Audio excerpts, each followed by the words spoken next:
love. Hi. Thank you for joining me. Thank you. Everything has aligned. Lani is asleep. For now. Soleil is at the pool. Yes, she is. 4th of July. It is. How are you, my love? I'm pretty damn good. How are you? Pretty damn good. Life is good. We're on the tail end of a pretty big trip. It feels like one of the biggest trips we've done as a family. Definitely the biggest trip that we've done as a family of 4. 9 weeks on the road. And we've got 1 week left. Yeah, it's been wonderful, hasn't it? It's been wonderful. Many different flavors and elements and cultures. And starting off with Mexico was a great way to dive in into the mountains and into LA. The desert. Here on Maui. Kind of every elemental experience almost you could imagine. From the desert to the ocean to the mountains to the snow to the biggest, like the 3rd largest city in the world. Right, Mexico City. What a trip. And it was delightful. I really enjoyed it. Oh, yeah. Big gratitude to Durga, Steph, and her O2 yoga community. It was really beautiful. I enjoyed it thoroughly. That's the thing about big cities is, for me, I don't find the cities particularly appealing, but people are always the heart of the cities, aren't they? So you really drop in and find a rich vein of community, and that's the best part. Even the city. I enjoyed the city. Did you? I did. I love a big city, and at first I don't. It's too much on my nervous system, and I get overwhelmed and I feel stressed, especially after being in La Paz on retreat. But after a couple of days of adjusting, I loved it. Yeah. Bueno.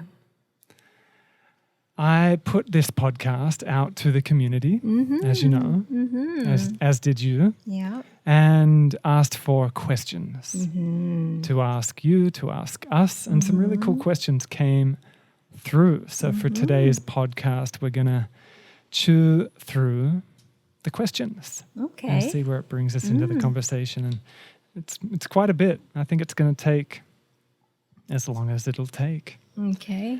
So the first question, or for starters, thank you for everyone that sent through the questions.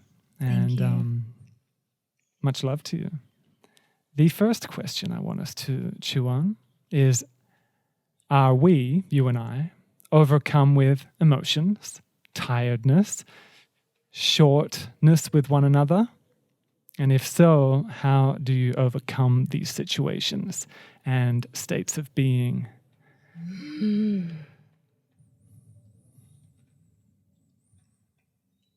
Well, the easy answer is yes.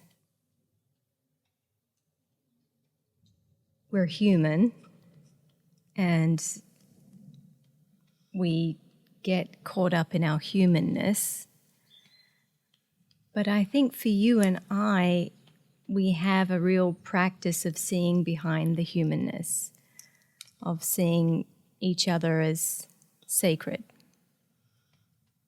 right? And we also have an awareness that often what we're experiencing, we transfer onto the other person. So yes, of course that happens, but hopefully through having a practice of inquiry and getting quiet, you can really investigate those states and start to see through them. So the important thing is to carve out that space for a personal practice, or for that time where you can get quiet and you can, all of the noise starts to fade away and you can connect to the thing that's most important. For me, as you know, I'm writing a book and I am revisiting a time where I had a visionary experience of you, and I experienced you to be God. You know what I'm talking about. Absolutely euphoric experience, so far out, it blew my mind. And so I know that that's your essence. I've experienced it. I've been touched by it.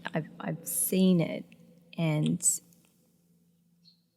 even still, I get lost in the day-to-day stuff.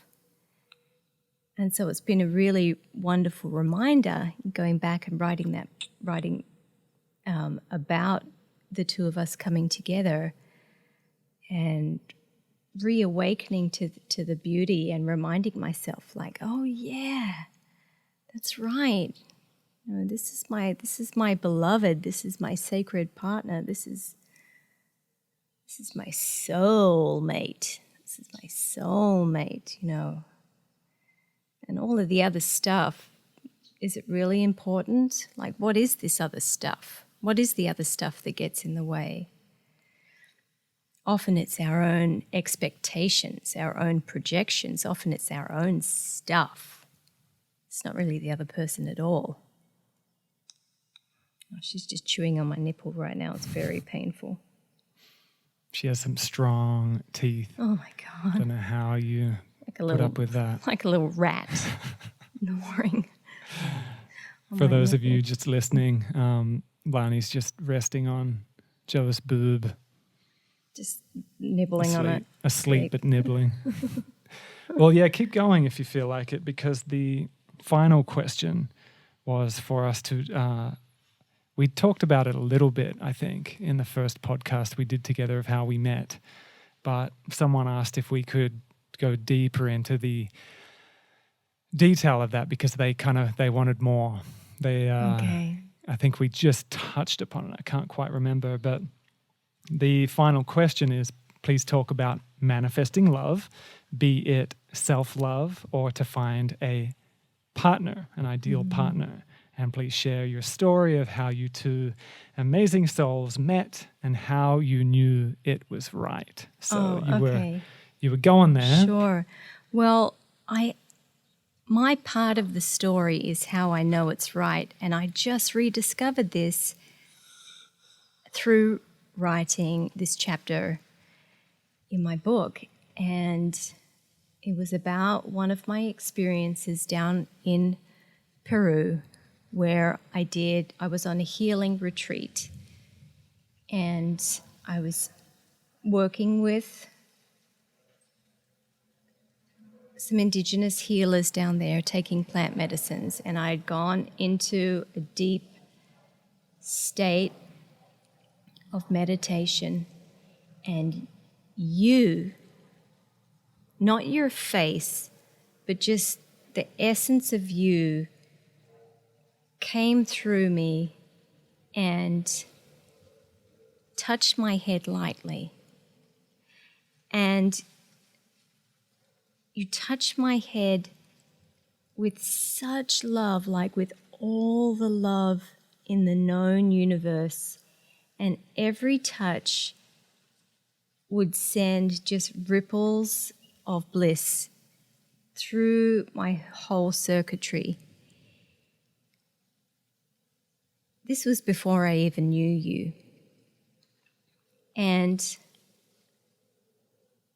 cut to a year later, I was not looking for partnership at all. My life was in turmoil, I have to say. Everything was chaotic. There was nothing certain. I was probably at one of my lowest.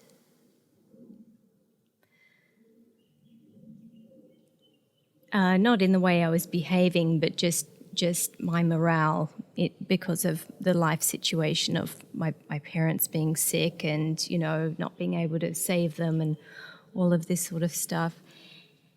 And it was the summer solstice, and the two of us as friends, traveled together to do a ceremony. And in that ceremony, I lied down and you touched my head and lightly stroked my head with all of the known love in the universe. It was exactly the same as what you had done in my vision. And I had the same effect through my circuitry, and I just knew it. Every cell in my body knew that you were the one. So I know that's it's a very unusual story, but because I had this just visceral inner knowing, I had no questions. I had no doubt in my mind. I knew it. I could feel it. I knew it too. And it was a mystical experience. It was a peak experience, undoubtedly. And we often recollect that moment in awe and just inquiry and wonder, would have we gotten together if it wasn't for that particular depth of paying attention, really. It was a very ceremonial and deep and powerful moment where we were both really like ripe, you could say. For a few years before that, we were both really going deep with yoga and inquiry and plant medicines and just really going deep. And I know I felt really peaceful and quiet and very present and ready. And I as well wasn't looking for anyone. And I often share, and I've written about it in my book, of like, I thought I was going a completely different direction. I wasn't looking for a partner at all. As most of you would know, there's a lot of beautiful women in the yoga community. There were always beautiful women around, and just wasn't feeling it for years, and had become celibate quite organically. There just wasn't a feeling of sexual spark. I was just going deeper and deeper within, and I felt very receptive, very peaceful, very open, and very, you could say, ready. And then there was that moment of connection, and we also felt a direct kind of calling of our daughter Soleil. And again, Joe and I were just friends, had just hung out a few times. There was no rational planning for it or thinking about it, but we both felt, holy shit, we got to make a kid together very quickly. And I think at the time, a lot of people would have assumed maybe we just hooked up and you fell pregnant by mistake. Probably it would have looked like that. Would have. And it wasn't like that at all. We both knew it. But it wasn't a rational, intellectual thing. It was a deep, mystical, blissful, direct feeling. So I think people may then wonder, like, how can I create that for myself? And I don't actually know. It was spontaneous. We both weren't looking for a partner. We were both going deep within, inquiring into what is real and what is love. And in this question is, how can we manifest, whether it be self-love or another partner? So I know for myself, I was feeling a lot of self-love, like I was feeling in love. And that's why for years I didn't feel the need, I think, to be with anyone that to maybe fill a gap of not feeling self-love. I felt really content and really peaceful and really in love. Yeah. And then I think that would have also been, just objectively observing it, probably what you felt as well, or maybe what would have been attractive as well. Like, holy shit, a guy that doesn't need anything from me or something like that. Because that's what I felt like. It just felt like pure love. And there was a receptivity, a quietness, and an alignment that, again, can't be forced. No, so it's a tricky one to answer. Keep definitely going deeper within. Keep finding the love within yourself. Make sure you can be by yourself, I think. The precious times of being by yourself. For sure. My thoughts on the matter is that falling in love is a mystical experience, and who knows what forces are driving that, what, is the magic spark that brings people together. But most importantly, you need to create a life that you love yourself, sufficient without the need of anyone else. It's really important. Yeah, Ram Dass often speaks of the shift, the shift in our consciousness from needing love, which is where a lot of our society is coming from, to being love. And that's a radical shift. It's a mystical shift of our consciousness from needing love, which is how a lot of relationships operate. Yeah. I need you to unlock the place in me that is love. Right. And I think we both met in a place where we didn't need love. We were love, and a beautiful alignment just happened, which I think can further feed the first question. So yes, we get tired and we get grumpy and we get reactive, but there is an underlying foundation of that deep love and a deep seeing of who we both truly are.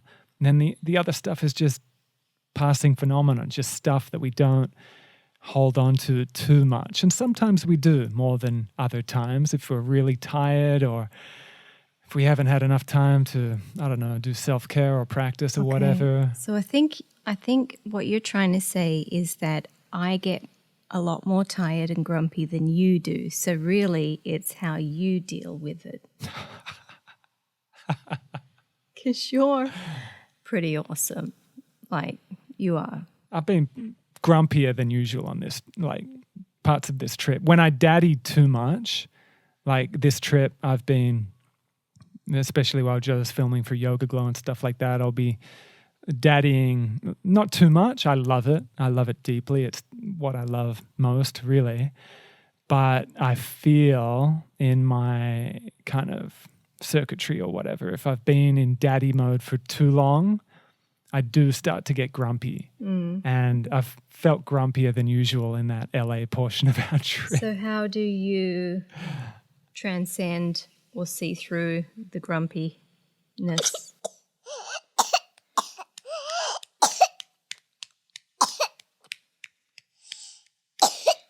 That's little Lani.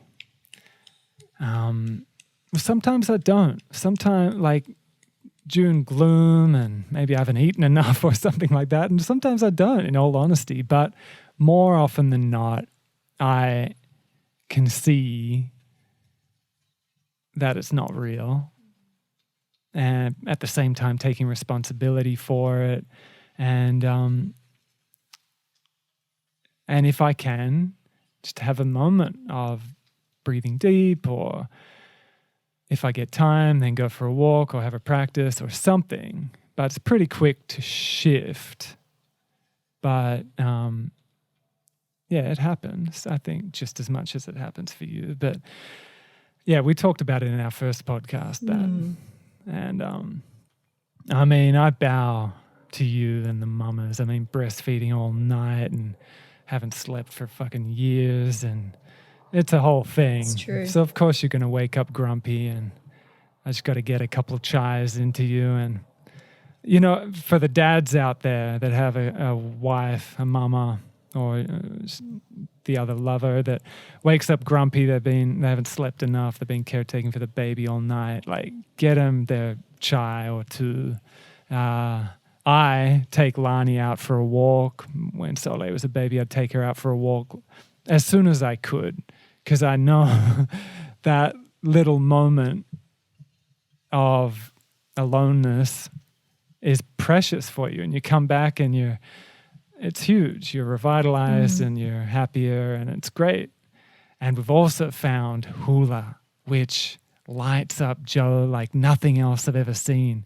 Hula is a yoga practice, and I think it's so appropriate for many people, but especially women that maybe have just given birth, or you've got joint issues, or like you just need something that's not so harsh on the wrist joints and stuff like that, where the way you move your pelvic bowl and your belly, like it just looks so appropriate for everybody, but especially the female body. When I look at it, it looks like perfect. And then you're sweaty and you're radiant and you're happy. And check out the hula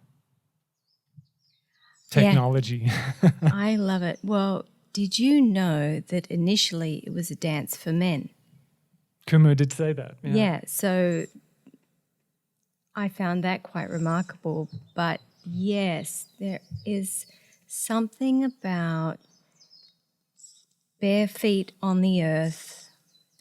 It's a very sacred dance, and it's a dance of gratitude and love and storytelling, and it is so beautiful, and it awakens that inner Shakti. You know, Sally Kempton talks about this a lot. She talks about the different flavors of Shakti, and we all know the Shakti that is outside in nature when we see the ocean and all of the amazing creatures and the weather sweeping through. But there's also a inner personal Shakti which needs to be stoked and evoked, and that awakens through practices of yoga or dance, sacred dance. And for me, I really find it with hula. Yes, sirree. Yeah, it's beautiful. I think that took care of the first and last questions. Thank you so much for who sent them through. Thank you. Now, the next one. What is our take on co-creating abundance? Have we had any conflicting beliefs / stories around money and how we overcome them? I think you and I probably came from a very similar upbringing. Our families weren't rich, and I know that my dad, my mum was a stay-at-home mum, my dad went out and he working was number one for him. And even though he worked so hard, 90% of the time, there was still a story that money was scarce. So that has been quite a challenge in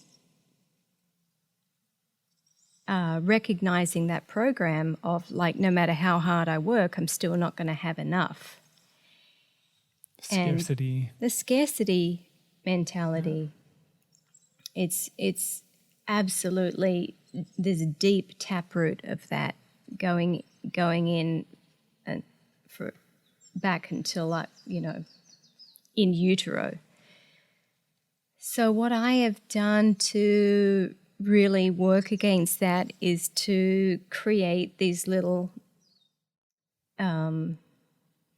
nest eggs for us So we have health insurance, we have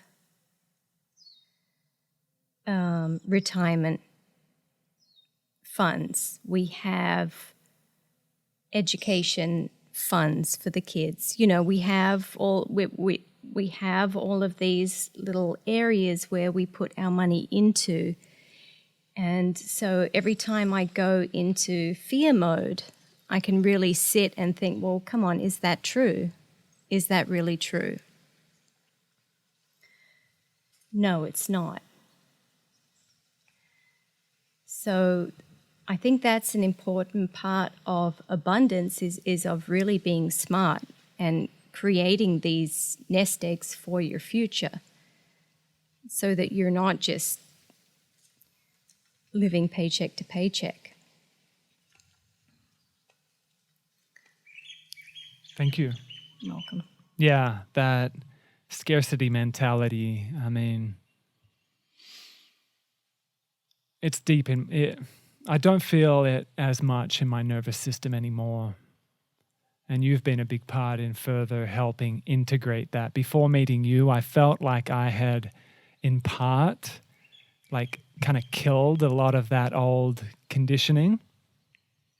At the same time, I didn't have any responsibilities, you know. I was looking after myself and living a very simple life. And we still do live a simple life in many ways, but there's a lot more responsibilities and to think of our kids and try to make sure they're looked after and stuff like that comes into play.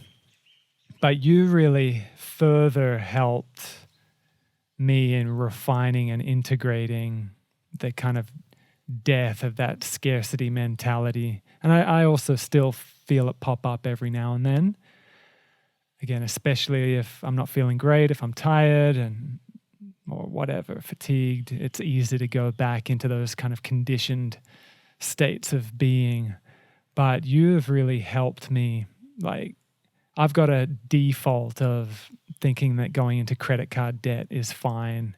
And you've really helped me in really integrating that because that's deep in my family. Just chuck it on the credit card, you know? And I mean, I grew up, we didn't have a lot of money, but I thought we were millionaires because my mom's just so beautifully generous and she'd just get me whatever I asked for. Put it on the credit card. Yeah, and just so supportive. Like when I wanted to start a new musical instrument, she'd get that instrument straight away. And when I wanted a new skateboard, she was very quick to get it. And I'm so grateful for that. But I had a misperception of how much money our family had in the bank. We didn't have much at all. It was all credit card debt, you know?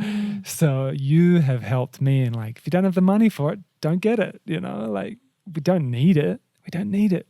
Yeah. And it's really helped free me up in being less impulsive of what to get and to come back to the simplicity that we don't actually need much. No. And we travel a lot and we value that and giving our kids beautiful experiences, and it's just a part of our life. But apart from that, our life is very simple, and we discuss like future projects and where we can invest money and stuff like that. And it's a constant collaboration and a constant tag team of work.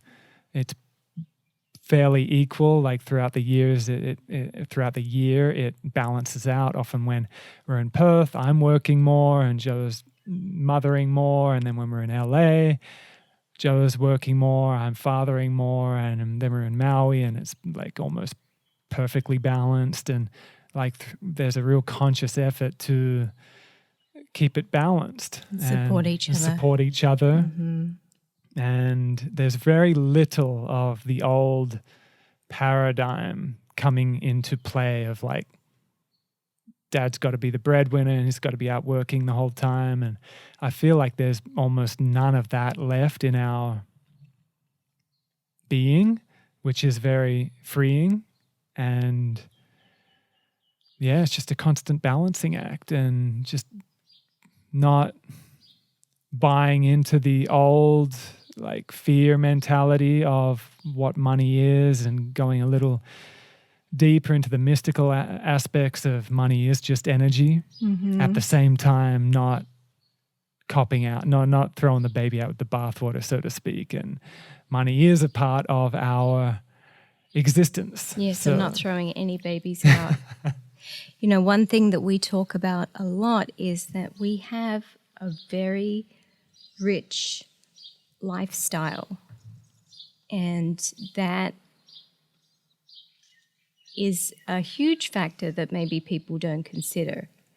You know, we have a flexibility of work, and we have so much family time, and we prioritize that richness of time and freedom to create over other types of financial richness, don't we? Mm-hmm. And I know we both, you might want to speak to it more, but I know for a few years there, I really practiced this whole like law of attraction manifestation of like breaking through old scarcity mentalities and getting focused and clear, and practicing that whole thing of visualize it, like study it, become it, bring it into action. And I know I spent a few years really diving into that, and that was helpful to feel into the power we have to think about it, to visualize it, to create it. We can create it with our thoughts and our imagination and our visualization. So I think that's also become a part of our life. I know I don't sit down and write about it as much and stuff I used to do. It's a bit more flowing and spontaneous. How about you? I remember the first time I ever did a vision board, and it was around 2000, 2001, something like that. And I remember sitting down, and I had a yoga journal and a travel magazine, and I was cutting pictures out that I really loved, and I put them on a little board, and I've done that too. Lit a candle, and, you know. And then I forgot about it. Cut to, I would say, about 5 or 6 years later, I was leading a yoga retreat in Costa Rica, and I was going to teach the morning class. I had all white on. I was gathering frangipanis for the meditation, and I went into the yoga room and I sat down, and I realized that the scene was exactly the scene that I'd cut out of the magazine and stuck on the vision board, like exactly to the color of the flowers, to the you know, could have been the same retreat center. It was really wild, and I had that moment of like, oh God, yeah, this is what I wanted, and I'd forgotten about it, but years worked to somehow that planted a seed of like, this is where I want to go in my life. And I ended up quitting. I used to work on feature films. I quit that, you know, started moving into wellness, and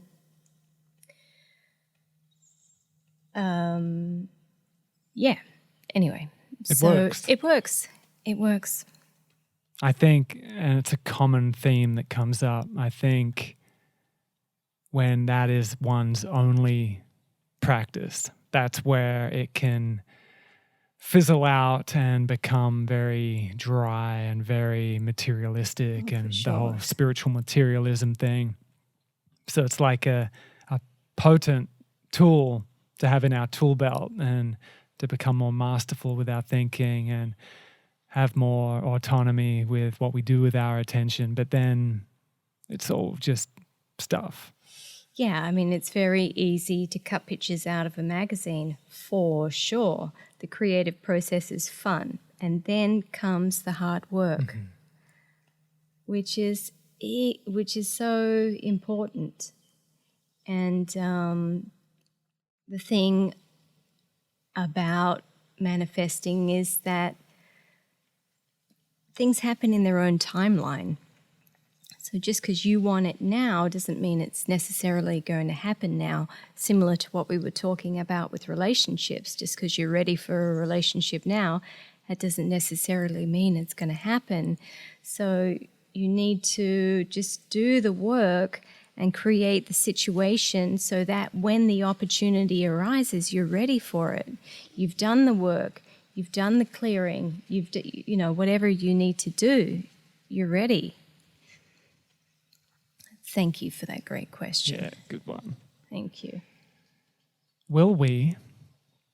Next question, will we be offering, you and I, intensives for teachers, trainings, and or retreats just for teachers? That came up 3 or 4 times, I think.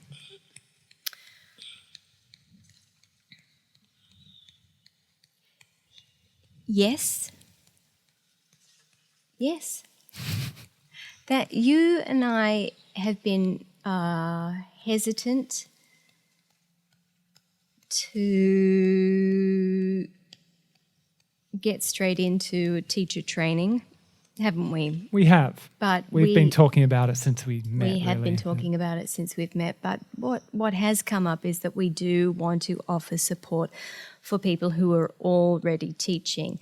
So I think even though we don't market it as such, all of our trainings are very much in the spirit of deep retreat and serious sadhana.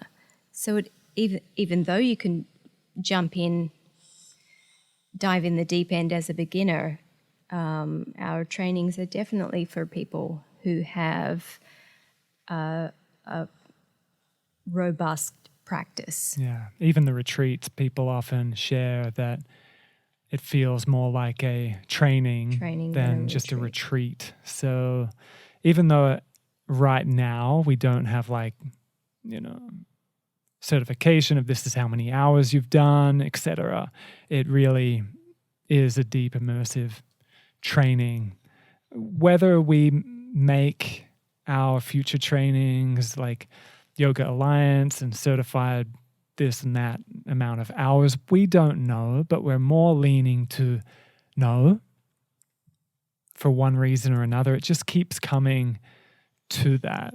And that feels good, but we'll see where it goes. But we're definitely often talking about future trainings and developing a teacher training that really is very thorough and beautifully balanced. And we're collaborating with other people, including Durga Steph, and we're talking about how we can, I guess, do something that's different. There's such an abundance of teacher trainings out there, and the last thing we need is another quick 2-week, 3-week, whatever week, 200-hour. There's so much of that. So what we're more looking at is the next kind of evolute from that of how can teachers go deeper in their sadhana and really awaken the true teacher within, and keep going deeper within. Because I often find teachers express of that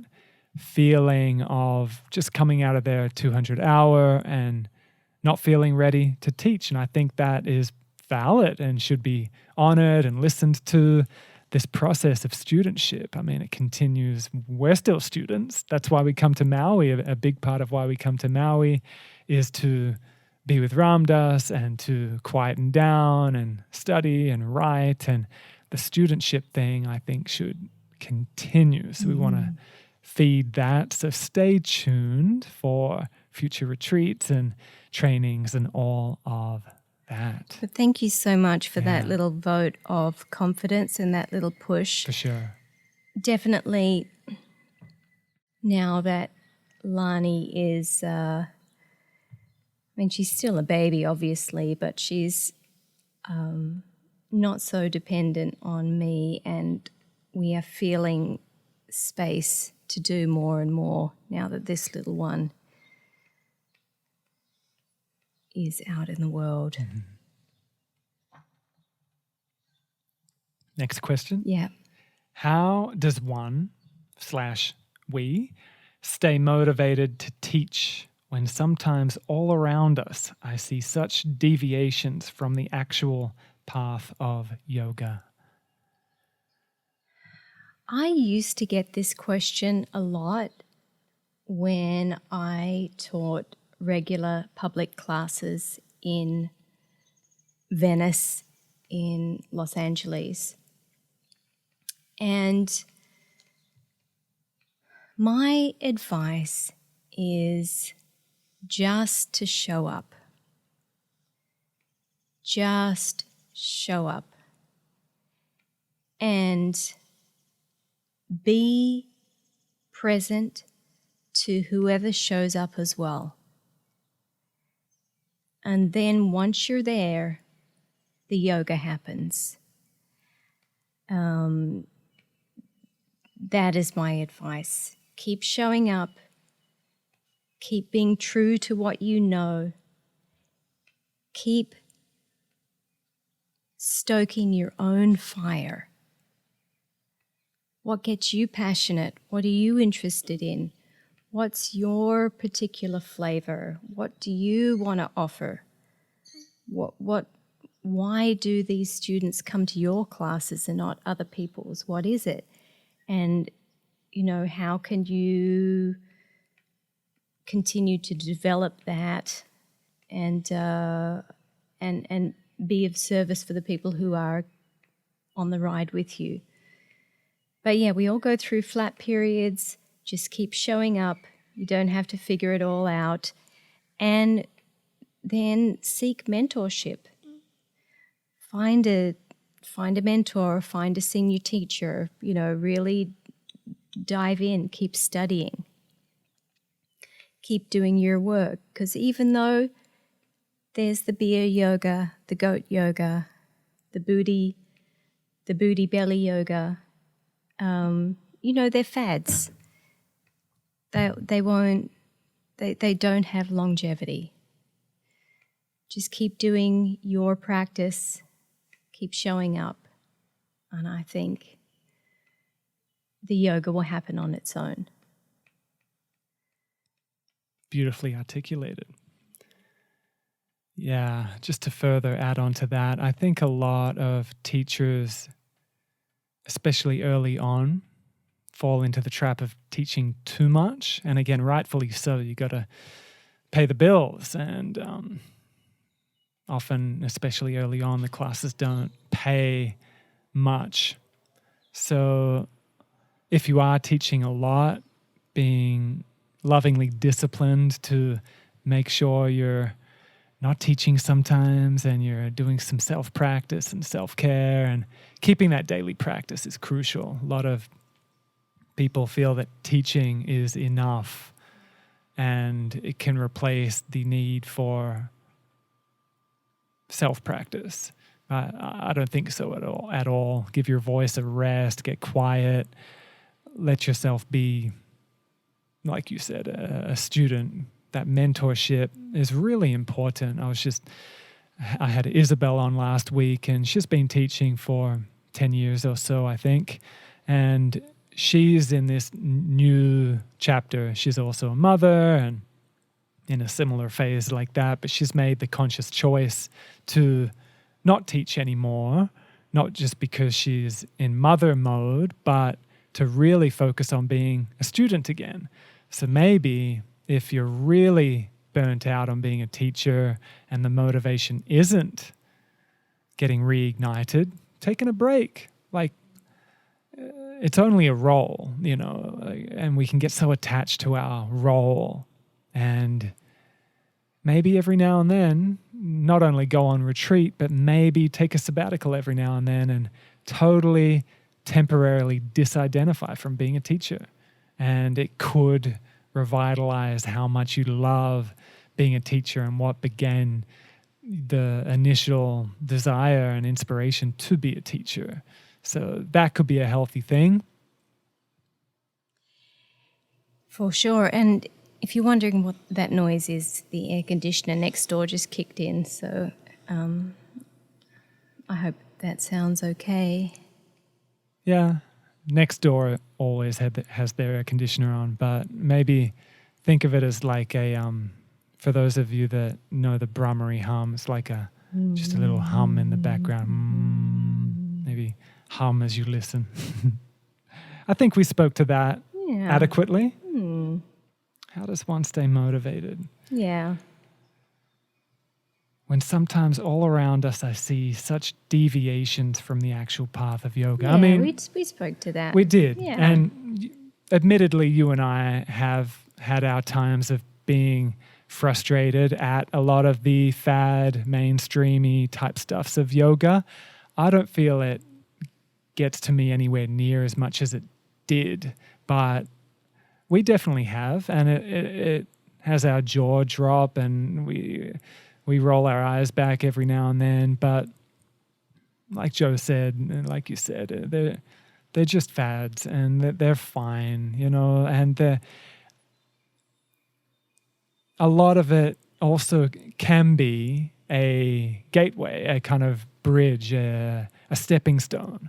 I've met several people that have only done Bikram or only done hip-hop yoga or something like that, and then they get curious about what actual quote-unquote yoga is, and then they go deeper into self-inquiry and deeper into studying what actual yoga is. But I think some of us could also loosen up on our stance of what yoga is too, because it is indescribable.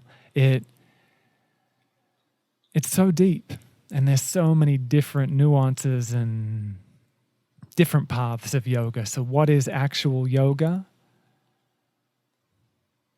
It's like Richard Freeman, when he describes yoga, he said it's like when you hold on to an avocado seed, and when you try to grip it, it slips straight out of your fingers.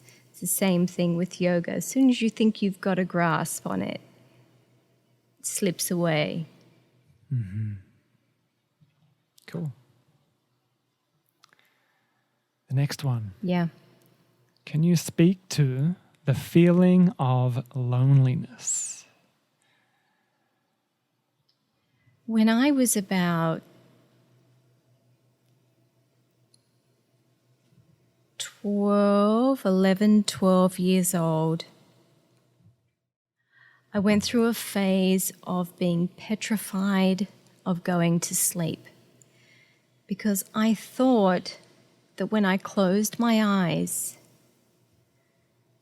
no one else in the world existed.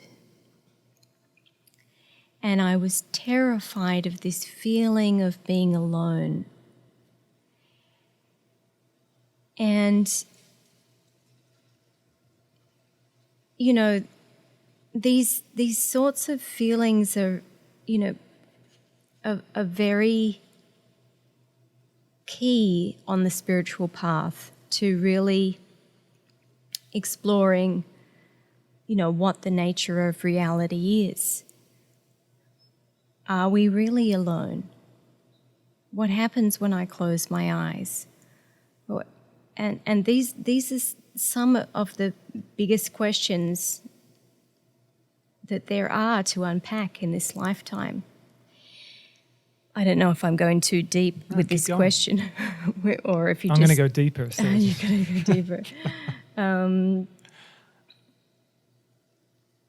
But I would say that loneliness is an entry point into the deeper teachings of yoga. So yes, you are a soul, you are an individual, you have a single perspective on the world that no one else has. You were born through your mother, you're going to die on your own, and that is a stark reality of life. But ultimately, there is a continuation in life that doesn't just begin at birth and end at death. there is a continuation of life that is always constant, and it's always evolving, it's always changing. Things are in flux. And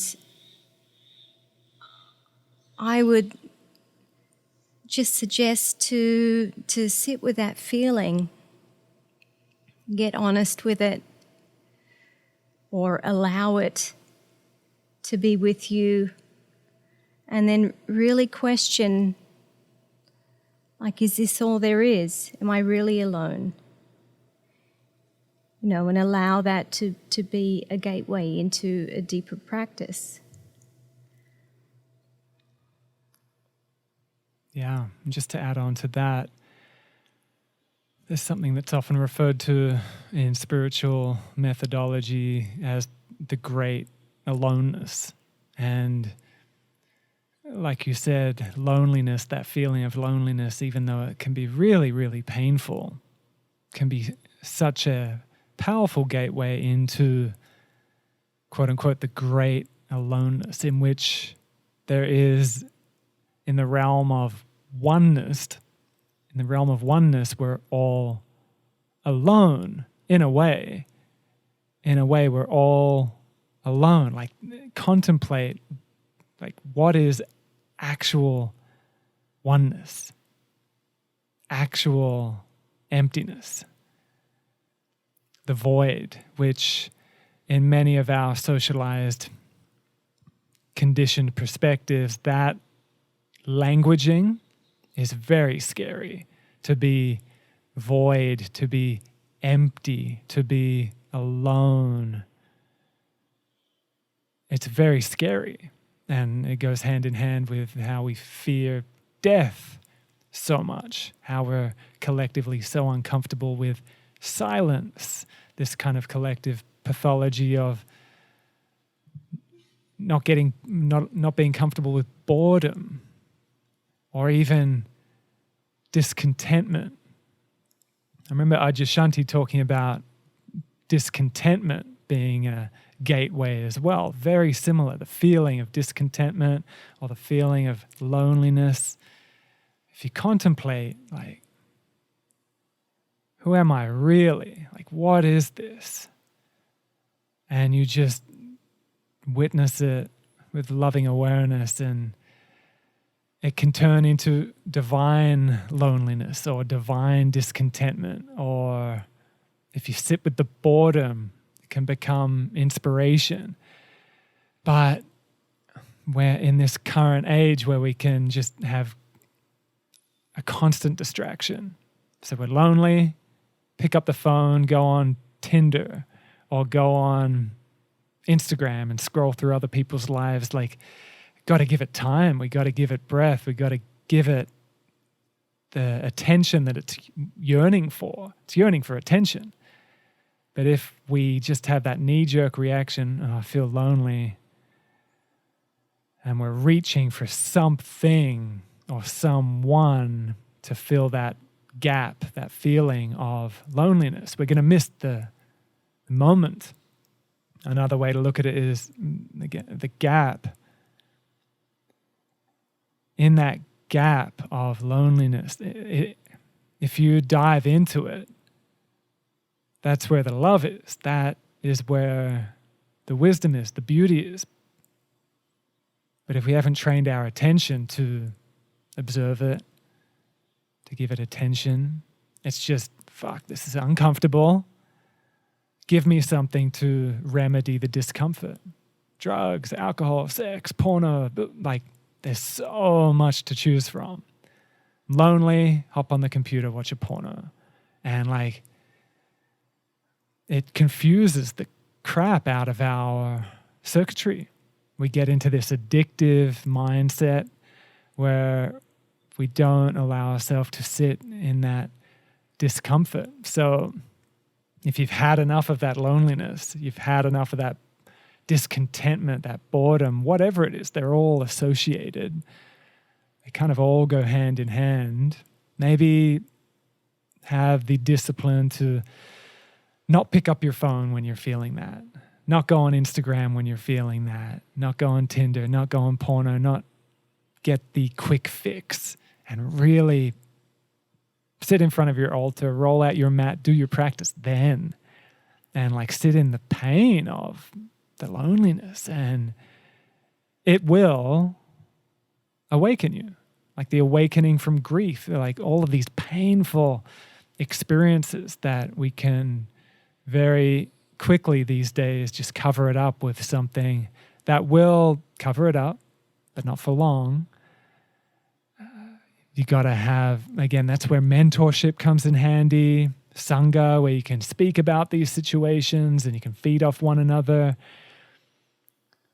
Yoga Glow, hop on Glow, do a beautiful class with Joe. There are so many tools where we can use the technology, hop on a podcast, this one, and to feed that yearning of how to deal with the human experience, such as loneliness. Here. Ram Ram. How big is the difference? I wasn't going to say what you thought I was going to say. Had a big pause there. How big is the difference between how you both are at home compared to how you are when you're being a yoga teacher? So how about, because it's hard to see it for yourself, how about you speak of that for what you observe in me, and then I'll do the same for you. Am I the same at home as I am in the yoga situation, the yoga community teaching? I mean, there is a level of naturalness, of course, but when you're teaching yoga, I think there is a level of presence and a emptying out of yourself and a like channeling, for want of a better word, that happens, which does take a lot of effort. And so I think that would be the difference, that even though we are natural when we're at home and present with each other, it doesn't take that much energy as it does in a yoga class. You're really holding that space for people, and you're like hyper vigilant, hyper aware. And you'd kind of hope I wasn't as I am in the yoga class as I am with you, wouldn't you? Well, do you walk around farting out loud in the yoga class? No, you don't. Grabbing people's bums. And do you do it at home? Yes, you do. I do. So yeah, there's slight differences for sure. Yeah, you are a lot more of a rascal. Your inner rascal comes out at home. Your love for being naked. Definitely have not seen you stripped down to that level. Can't let the Tantra people hear that. They'll egg me on to join their naked dances. Naked dances. Yeah, so I think... yeah. What do you think? Just upon reflecting as you spoke, my initial answer would have been, no, I'm the same wherever I am. I feel the same. But yeah, I agree with that. There's a level of naturalness that is different when I'm at home. The farting, the nudity, the sexual activity with you. I don't do that in the classroom. I don't. And I'm happy I don't. I'm glad I don't. I think the little rascal thing, those that practice with me a lot would see that. The humor, the little rascal. But maybe those that don't practice with me regularly wouldn't see that. The students that practice with me regularly would see a lot of what you see. But maybe on the surface it would seem different. Yeah, further agreeing with like, the focus of holding space for a class it's different. It's different to when I'm in daddy mode and different when I'm in lover mode. So it's like this underlying soul awareness is continuing, yet there's different overtones, different ways of interacting in different situations. Totally. For you,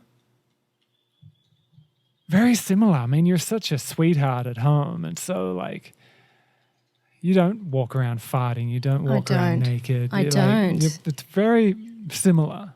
Very. Yeah, very, very. I'm lucky. You probably let your grumpier states come out more with me. But that's good. You got to let it out. Yeah. Yeah. But the continuum is a lot of equanimity in how you go from home to the yoga studio for sure. Our little one has just woken up, so wish us luck. Well, we've got a couple more that I want us to chew on, then we'll talk a little bit about your book, then we'll wrap it up. Okay.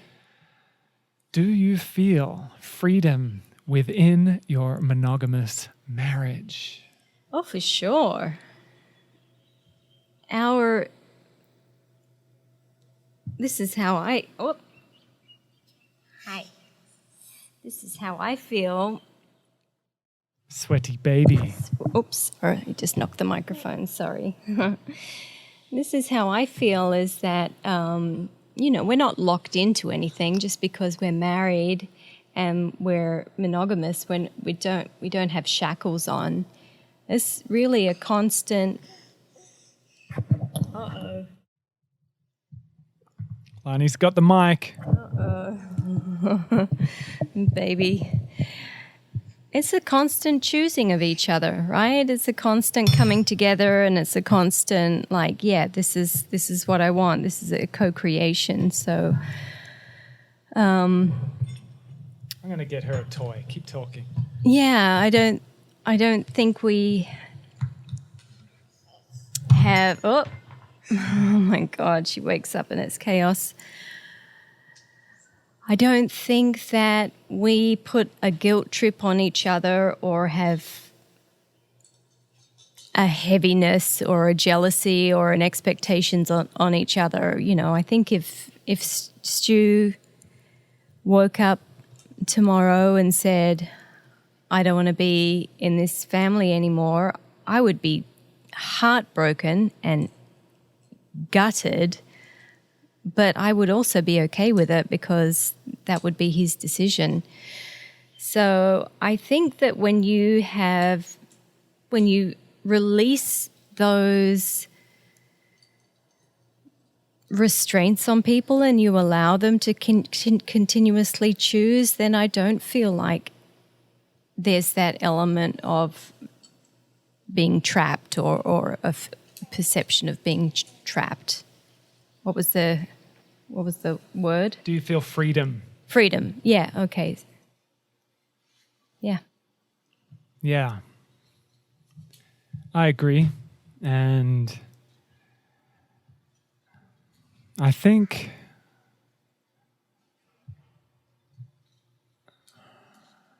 long pause. There's a common fear. I know it was in me. I didn't want to get married. My whole life, I just had a really negative idea of what marriage would result in, and I really thought, "Fuck, I don't want to get married. It'll restrict my freedom." And now there's a shift of what freedom is. Like an inner freedom is what we're all yearning for. Freedom from. And this common attempt in the New Age to have no attachments, I think, is taking a spiritual truth of It's our attachments are the source of our suffering, our attachments. I think it's taking like that wisdom teaching of let go of all attachments and running with it in a really, for lack of a better word, an immature way. That's what I feel anyway. Like, okay, I'm not going to get married, I'm not going to buy a house, I'm not going to have kids, I'm not going to create anything I'm responsible for, so I'm not attached, then I'll be free. And that's what a lot of people are doing, you know? And it just, in retrospect, looking back at that attempt to create freedom, not attached to anything, just look after myself, and then I'll be free. It wasn't freedom. I would get into states of freedom because I didn't have anything else to think about. I could just practice for however many hours I wanted to. So yeah, could get the mind really quiet. And in that quietness, yeah, it was a state of freedom. But in the attempt to try to keep that lack of attachment was actually exacerbating the suffering, if that makes sense. So yeah, for some, that'll feel like a life of freedom, like being able to sleep with as many people as they want, having all the money in the world, having full autonomy, full choice. For some, will feel like a life of freedom. I'm not going to have kids because that'll reduce my amount of freedom. I'm not going to have one committed partner. That'll reduce my freedom. And rightfully so. That's whoever's karmic choice. But now being in the position of having 2 kids and having responsibilities, having attachments, which feel like healthy attachments, having a beloved that I'm attached to feels beautiful. And it doesn't feel like it is reducing my amount of freedom. It actually, being with an empowered beloved who isn't so easily trapped by neurotic projections and gives me the space to be free, is so beautiful. It's so beautiful. A friend of ours, the woman we're staying at right now, Pluma, she invited us Joe and I, to teach at a festival a few years ago, and for Joe and I to share on the ecstasy of monogamy. And we were like, fuck, like, we're not experts in this. We're not relationship counselors or experts. We haven't been together that long. Like, who are we to talk on this? And she just really encouraged it because she was seeing a lot of the imbalances I just spoke of. This kind of, what did she say? I don't want to misquote her, but she was just seeing a lot of imbalances in the community and not much wisdom coming from monogamous relationships. So she just egged us on, encouraged us to speak whatever comes. And it ended up being really beautiful. And a lot of people shared beautiful wisdom and insight and the ecstasy of monogamy. And it really has been. It has been. There's a shitload of responsibility, and every now and then I got to pinch myself that I'm responsible for 2 kids, and wow, like I got a beautiful wife, and like it's a lot, but there's so much freedom in it. Now, yeah, to answer that question, yes, there's a shitload of freedom in our monogamous relationship, but I think that is coming from our sadhana, our yoga practice, where in a way we're kind of independent, and we're very good at just making sure we do what's necessary to keep our inner flame lit and make sure we're just doing the things, you know. So there's a level of independence in which we don't need a lot from one another in a way that we spoke about a bit before. and we give each other whatever space is required normally. At the same time, we do rely upon each other and we help each other, and it feels kind of like the middle way in relationship, and that's a constant refinement, you know?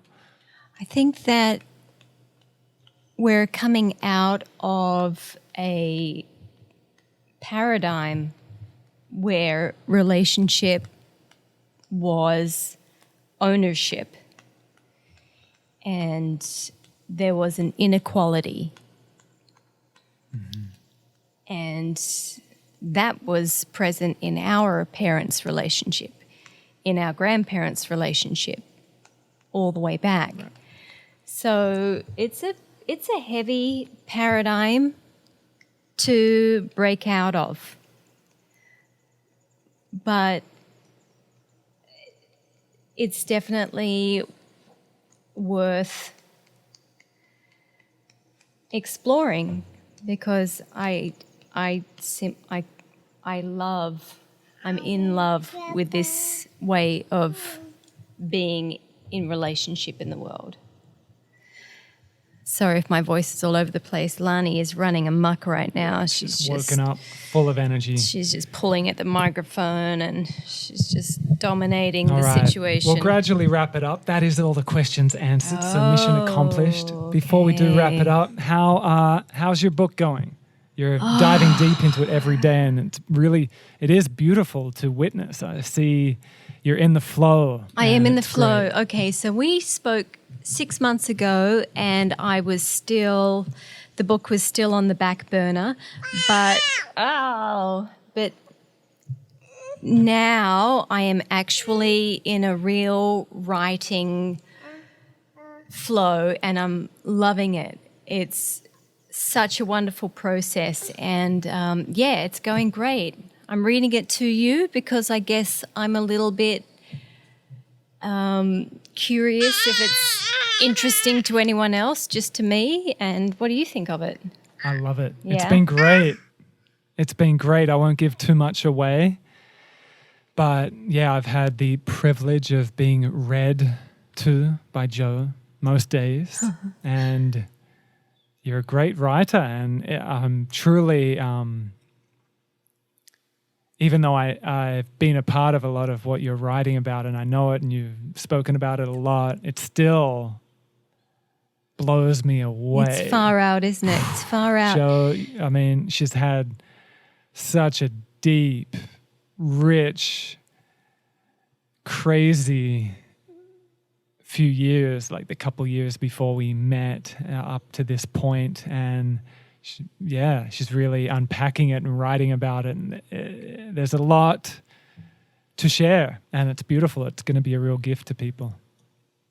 It's been challenging because a lot of the subject matter is sensitive, and some of it I'm not quite sure whether to share it publicly, like, for example, talking about it publicly now, but just the use of plant medicines and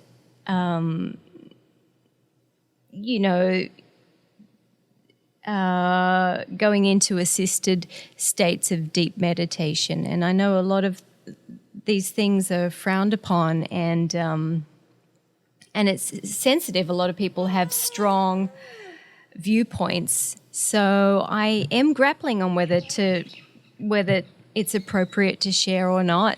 So at the moment, I'm just writing freely. I'm not censoring myself. And then when the editing process comes, I'll look at it again. But for now, I'm putting it all in. Beautiful. Anything else you want to share? I love you. Love you. I love listening to the Stuart Watkins podcast. Lani, could you be quiet, please? Great to have you back on, babe. You would think it would be the easiest podcast to line up, but it's really quite tricky to get Lani in a good sleepy state or occupied state and all of that, but everything lined up today. Lani wants our attention now, so we're going to give her our attention. But thank you so much, babe. It's been great to do it again. You're welcome. Wasn't there a question on sex? Oh, yeah. Or did you leave? We can ask that next time. You can ask that next time. No, someone did ask. How often do you both have sex? Oh, was that the question? Yeah. I wish I hadn't brought it up now. Head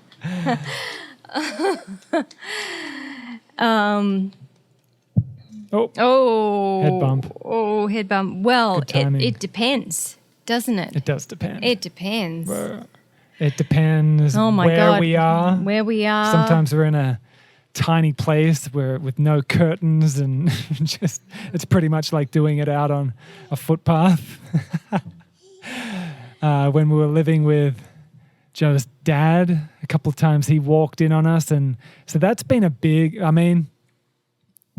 luckily Joe and I began our relationship having enough sex to satisfy me for a lifetime. Yeah, there was a lot. We did it so much and it was just next sex. level. It was so beautiful and mystical and just multi-dimensional. It was incredible. So the first month to 2 months, it was enough incredible, erotic, mystical, beautiful sex to satisfy me for lifetimes. And then since then, it's been when we can, when all the stars align and the kids are either asleep or preoccupied with something else. And sometimes it'll be once a week, normally at least once a week. Yeah, once a week, twice a week, 3 times a week. Yeah, definitely once a week. When we're not traveling, about 3 times a week, I would say. But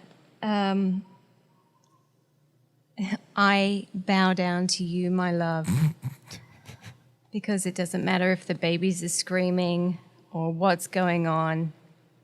You are ready to go. Unwavering focused or something. You've got to be flexible when you have a young family. You can't wait for all the conditions to be right. You just got to go for it when you can, and it's an important part of the relationship to to get you out of your head and in your body and to connect your heart and your sweat and your energy and nervous system to your beloveds. It's a really integral, important part of being in relationship. What a great place to wrap it up. Yes. My answer was going to be twice. Yeah, kind of averaged it out. Once for each kid. I love you, my love. Love you. Anything else you want to finish off with? I don't think so. Okay. Till next time. Till next time. Love, love, love. Rum, rum.